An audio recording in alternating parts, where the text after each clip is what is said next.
Buenas tardes. En primer lugar, agradecer al comité organizador que me invitara a dar esta charla, aunque no sé si agradecer o todo lo contrario, porque es un tema complicado en el que hay muy poca evidencia, ¿no?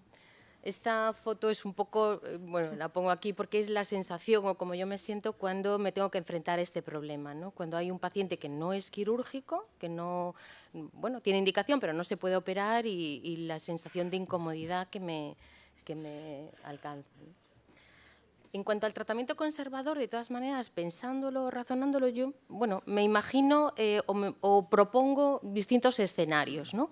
Un escenario es este, es el paciente que tiene una indicación indiscutible, pero que no se puede operar, tiene un riesgo inasumible.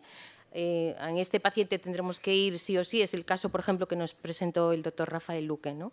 Tendremos que ir a un tratamiento paliativo definitivo. El siguiente escenario puede ser un tratamiento conservador, pero temporal, para preparar al paciente para una cirugía diferida. Aquí el tratamiento definitivo será el quirúrgico. Y por último, y lo pongo ahí en gris, porque yo no sé, es una zona al menos gris para mí, que es un grupo de pacientes en el que el riesgo de la cirugía es muy alto, en el que parece que a la hora de valorarlo con los cirujanos, decir, jo, es que desmontar todo esto, tener que volverlo a montar, no es una tarea sencilla. Y por otro lado, tenemos un paciente que parece que está más o menos bien o que se podría ir andando a su casa, ¿no? Y yo me planteo si hay alguna cabida, o no sé, en algún escenario posible para el tratamiento conservador electivo. Así que esto es un poco el planteamiento que he hecho para la charla. Primero ir a las guías, ver lo que nos dicen las guías tras la revisión de la literatura. Me planteo esa pregunta, ¿no? ¿Es posible o nunca jamás, ¿no? Y en el caso de no explante, lo que se me preguntaba también es qué hacer entonces, ¿no? ¿Qué nos dicen las guías? Bueno, las guías que tenemos las conocemos, son el AJA, el Circulation, bueno, de la Asociación Americana de Cardiología del 2016 y la guía europea de 2020. Principios generales, explantar siempre. Yo creo que este concepto lo tenemos más o menos claro todos en la sala, ¿no? Salvo una contraindicación inasumible. De todas maneras, en la guía europea hablan de una serie de condiciones no para plantearse un tratamiento conservador, pero sí que, bueno, que serían para plantear a lo mejor o debatirlo de otra manera, ¿no? Que es el paciente con muy alto riesgo quirúrgico, que no tenga otras complicaciones y luego en cuanto a la parte más microbiológica, pues que tenga infecciones de bajo grado, microorganismos menos virulentos, que sean sensibles a los antibióticos para que podamos luego hacer un tratamiento secuencial. Si vamos por territorios, que es lo que debemos hacer, pues en la infección aórtica, si no es candidato a cirugía, tratamiento paliativo, aunque las guías europeas discuten distintas opciones, no voy a entrar, pero desbridamiento, si no lo podemos hacer, irrigaciones con antisépticos o resecciones parciales. La Circulation no comenta, ¿no? Y en la infección periférica, bajo el epígrafe de tratamiento conservador, vemos que el no explante raramente es una opción, aunque sí puede no ser necesario el explante de la zona incorporada. Otra vez, resecciones parciales. En el Circulation, en cambio, en la infección periférica, sí que bueno, nos da más pistas, ¿no? El Samson 3, que es la infección protésica sin afección de la anastomosis, hablan que puede haber un mejor pronóstico en las infecciones de menos de 2 meses tras el implante. Y ojo con las infecciones que sí afectan a la anastomosis, porque esas entrañan un mayor riesgo de ruptura y de sangrado. Y también vuelven a comentar los microorganismos aureus, sobre todo aureus metierres, pseudomonas, etc. Pongo aquí un último apartado que, bueno, simplemente por comentar. Estas guías comentan los trabajos de Cetren y colaboradores en los que hacen cultivos. Esto ya se habló también en la sala a lo largo del día. Hablan de cultivos en infección periférica para ver si va disminuyendo la carga bacteriana. Y entonces valoran que si la carga bacteriana disminuye mucho, pues después de hacer irrigación y un buen desbridamiento se plantean cerrar con una cobertura, con un flap muscular y demás. Y si la carga bacteriana no disminuye lo suficiente y lo cifran en menos de 10 unidades formadoras de colonias por gramo de tejido, pues entonces se van al explante, ¿vale? Yo no lo he visto reproducido, pero bueno, me pareció que podía ser, es otra idea, ¿no? Es una alternativa. Así que esta es la pregunta. ¿Existe algún hueco realmente para hacer este tratamiento? Pues no lo sé, individualmente, y ya lo hemos comentado, y de forma multidisciplinar, habrá que valorar las complicaciones, ¿no?, en un paciente individual del explante frente a qué alternativas podemos ofrecer. Sabemos, y esto parece una perogrullada, pero el explante de entrada es lo mejor, es el tratamiento definitivo, mejor pronóstico, pero tiene las complicaciones de la cirugía, tiene las complicaciones de la REA en el posoperatorio, no son menores, ¿eh? Y luego tiene otro aspecto, que son las reinfecciones. Es que estos pacientes se reinfectan y hasta un 15, un 20% luego aparecen otra vez con otra infección, y entonces es como decir, Dios mío, ¿no?, ¿cómo le explico a la familia, cómo le explico al paciente que hay que volver a empezar, ¿no? En contra, el no explante evita los sufrimientos quirúrgicos, ¿no? Pero yo no sé si realmente tenemos alternativas a esto, ¿no? Y nos aboca a la persistencia de la infección con sus complicaciones y a un tratamiento supresivo que tampoco no nos apetece nada, ¿no? Esta gráfica es una foto nada más, son datos de nuestra cohorte en el hospital, los pacientes con infección vascular. Hemos dividido los bypasses aórticos de los periféricos y hemos valorado durante el seguimiento posibles complicaciones. Es una foto, no está nada analizado más que el dato que les presento, ¿vale? Las complicaciones en forma de pseudoaneurismas, amputaciones mayores o mortalidad, tanto precoz como al año, 2 años, 3, 5 años, ¿vale? Lo primero que llama la atención, evidentemente, en las aórticas es una mayor mortalidad, ¿vale? Probablemente estos grupos no son comparables, bueno, es lo que digo, con todas hay que cogerlo con pinzas, es nada más que una foto. ¿Qué ocurre en infección periférica? Pues que no hemos visto, que son estas barras más a su derecha, que indican mortalidad 5, 3, 2, 1 año, no ha habido diferencias, tampoco ha habido diferencias en amputación mayor, pero sí que vimos diferencias en la formación de pseudoaneurismas, es decir, infección periférica, ojo, persistencia de infección, ¿vale? Esto lo sabemos por la literatura, no me voy a detener. En infección aórtica presento este trabajo porque es un metaanálisis de 402 pacientes, un número grande de pacientes. Hay un número importante de pacientes que se operan y luego se ve una diferencia en cuanto a la mortalidad. Y quiero presentar solamente en infección aórtica este trabajo, porque es muy reciente, es de ahora, de noviembre del 22, es retrospectivo, pero de 2 centros, en Francia y en el Reino Unido, y lo quiero presentar porque coge un número importante de pacientes, son 74, de pacientes que tienen indicación quirúrgica, pero que no se operan.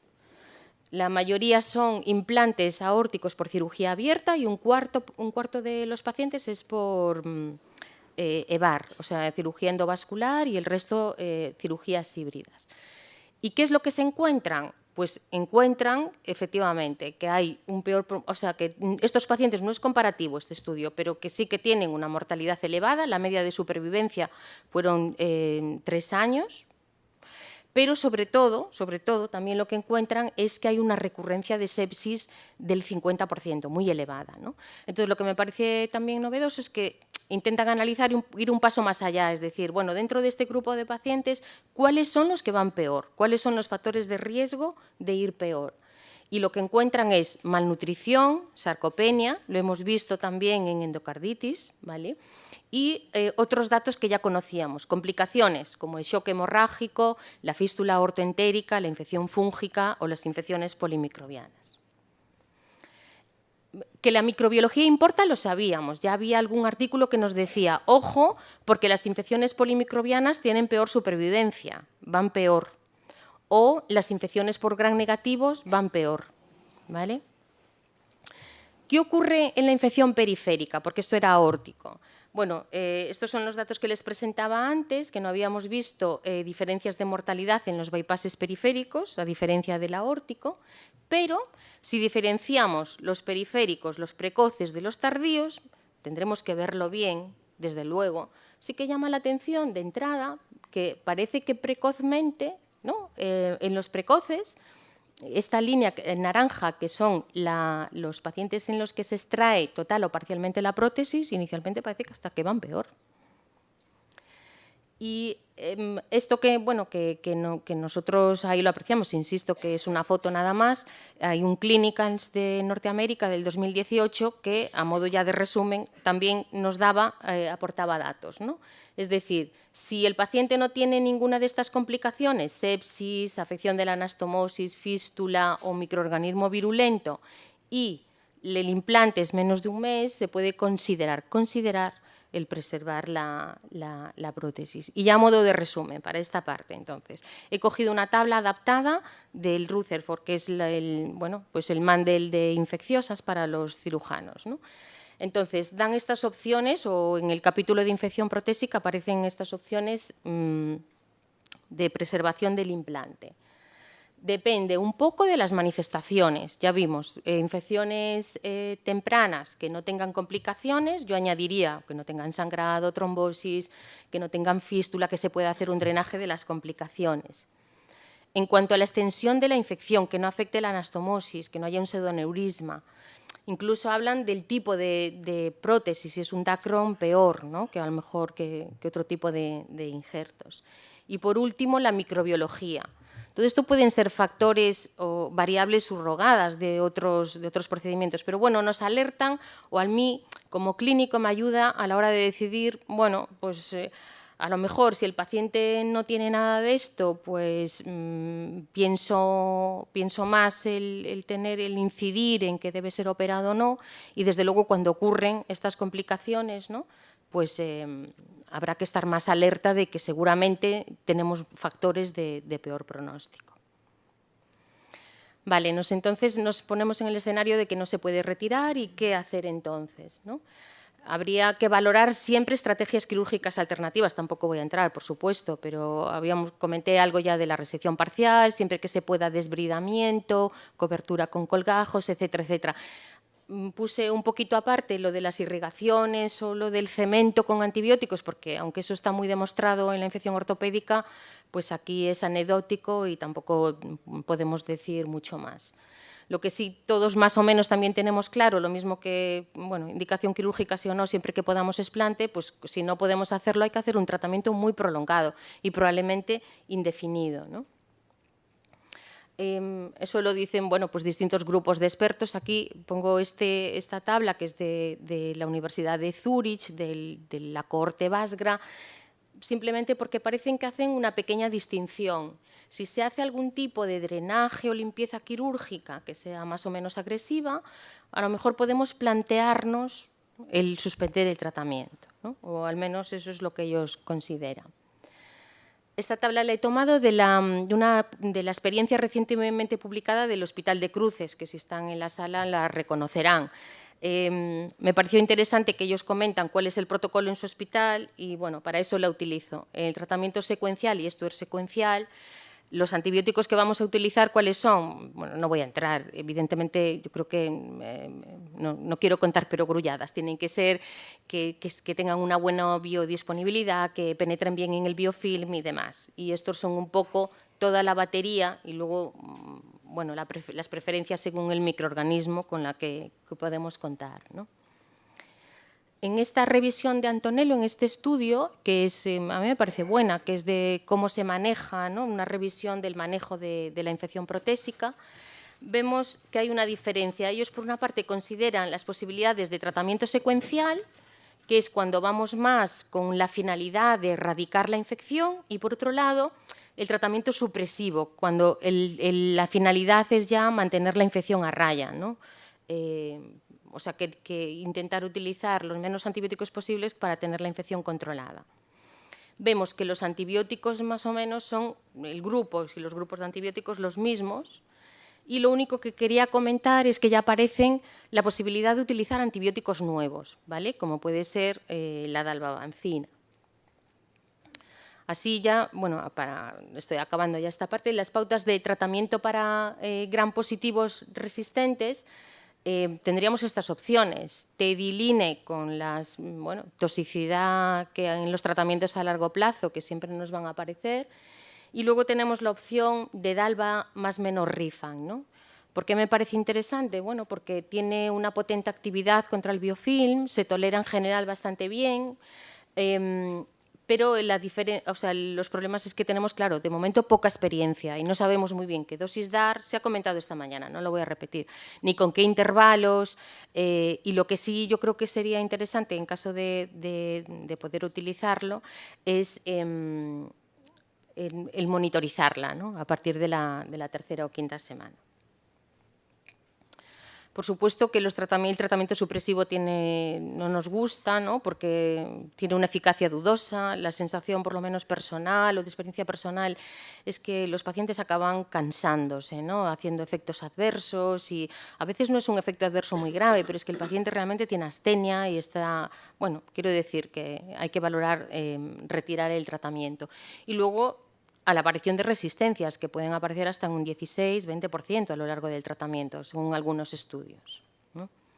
Este es el protocolo que nosotros seguimos. Me pueden decir, ¿por qué ese y no otro? Pues tienen razón. Es decir, es que basado en la evidencia, yo simplemente en lo que hay un poco en la literatura, pero lo único que quiero destacar aquí es que, un poco al hilo de lo que comenta Bárbara Haase, ¿no?, en el Hospital de Zúrich sí que hacemos una distinción entre explante parcial y retención de prótesis, en el sentido de que si se retiene totalmente la prótesis, el tratamiento es totalmente conservador, intentamos mantener al paciente ingresado el menor tiempo posible, porque la finalidad no es curarle, la finalidad es que se pueda marchar cuanto antes a su casa y mantenerle sin infección, siempre que podamos utilizar pues un tratamiento supresivo, ¿no? ¿Cómo hacemos el seguimiento? Pues con parámetros clínicos, biológicos, la proteína C reactiva y el TAC o PEC-TAC, una prueba de imagen. Y en los pacientes con explante parcial valoramos suspender el tratamiento a partir de los 6 meses, 1 año, y en los otros es un poco dependiendo de la tolerancia o dependiendo individualmente, ¿no?, porque hay pacientes que están tan estables y tan bien que apetece poder retirarle, y bueno, y en otros casos también te lo planteas porque no lo toleran, ¿no? ¿Con qué hacemos el seguimiento? Bueno, a diferencia del Hospital Clínic, aunque lo hacemos cada 6 meses, no hacemos un PET cada 6 meses, probablemente porque no tenemos esa capacidad, sería a lo mejor lo ideal. Intentamos hacer un PET, un PEC-TAC para tener de referencia y luego ir viendo, ¿no? Y yo personalmente creo que lo hago cuando hay un cambio clínico o cuando me planteo seriamente si habría alguna posibilidad de suspender el tratamiento. ¿Por qué el PEC-TAC? Bueno, pues porque tiene un valor predictivo negativo muy alto y es más fácilmente accesible y demás. No voy a entrar tampoco más en las diferencias entre una prueba y otra, ¿no? La última pregunta es, ¿deberíamos suspender los antibióticos antes de una prueba de medicina nuclear? Y si es así, ¿cuánto tiempo antes? Bueno, pues en las guías de consenso de expertos en medicina nuclear dicen con una recomendación débil que si se puede, pues mejor suspenderlos, al menos 2 semanas antes, ¿no?